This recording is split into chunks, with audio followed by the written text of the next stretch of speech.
છો બધા મિત્રો મજામાં? તો આજે આપણે ફરીથી મળી ગયા છે મિત્રો નવા ટોપિકની અંદર. આજનો ટોપિક છે આપણા ગાય અથવા ભેંસ અથવા કોઈ પ્રકારનું આપણું દૂધણું પશુ હોય એને લગતે છે. તો હવે આજનો પ્રશ્ન એ છે કે જ્યારે તમારું માલ મિત્રો વહી ગયું હોય અને 10-15 દિવસ જેવું થયું હોય તો મિનિમમ 3 થી 4 દિવસની અંદર મિત્રો એને દૂધની ક્વોલિટી અચાનક ઘટી જાય. તો એનું શું એવું કારણ છે તો એને લગતા આજનો આપણે મિત્રો વિડીયો લઈને મિત્રો આવ્યા છે.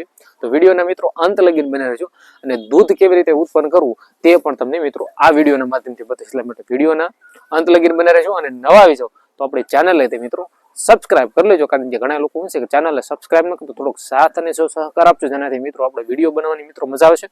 તો વિડીયો મિત્રો જલ્દી કરી દઈશું શરૂઆત. કારણ કે આજનો ટોપિક છે આપણા ગાય હોય કે ભેંસ હોય, જ્યારે વહિયાણાલા બાદ જ્યારે અચાનક દૂધ ઘટી જાય તો શું વસ્તુ મિત્રો એને કાળજી રાખવી કે જેનાથી તમારું માલ લોંગ ટાઈમે દૂધની અંદર વધારો થાય. તો વિડીયો મિત્રોની અંદર આપણે જલ્દી કરી દઈશું શરૂઆત. તો મિત્રો 5 લીટર મિત્રો લઈ લેવાનું છે. મિત્રો પાણી લઈ લેવાનું છે. પાણી લીધા બાદ એની અંદર મિત્રો નાખી દેવાનું છે 500 ગ્રામ જેટલો મિત્રો ગોળ નાખી દેવાનું છે. ગોળ નાખ્યા બાદ એને સાંજના ટાઈમની અંદર એને મિત્રો પલાળી નાખવું છે. પલાળ્યા બાદ એને મસ્ત મજાનું શરબત બનાવી નાખવું છે. શરબત બનાવ્યા બાદ જ્યારે એને તમારો દોવાનું ટાણું હોય અથવા દોઈ લીધા બાદ તમે પાણી જ્યારે પાણી તરીકે મિત્રો પાઈ શકો છો અથવા ખાંડની અંદર તમે એને ઉમેરી શકો છો. જેનાથી જોરદાર દૂધની અંદર રિઝલ્ટ મળશે.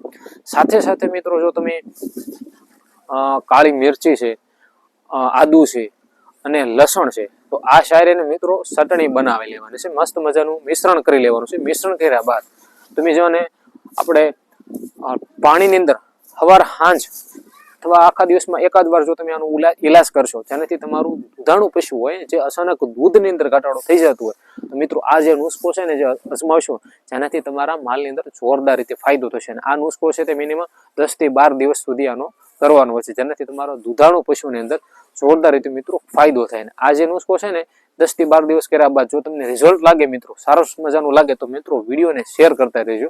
કારણ કે આપણા પશુપાલક ભાઈઓ માટે આવા નવા વિડીયો મિત્રો લાવતા રહીશું. તો આજના વિડીયોમાં મિત્રો આપણે અહીંયા સુધી જ રાખીએ અને મળશું હવે આપણે નવા ટોપિકની અંદર. કારણ કે અવનવા વિડીયો માટે આપણી ચેનલ તે મિત્રો સબસ્ક્રાઇબ કરી લેજો અને ઇન્સ્ટાગ્રામ અને ફેસબુકની અંદર મિત્રો ફોલો કરી લેજો. તો મળશું આજે આપણે મિત્રો નવા વિડીયોની અંદર. જય જવાન અને જય કિસાન સાથે જેને મિત્રો આપણે વિડીયો અહીંયા જ પૂરો કરી મળીએ નવા વિડીયોની અંદર.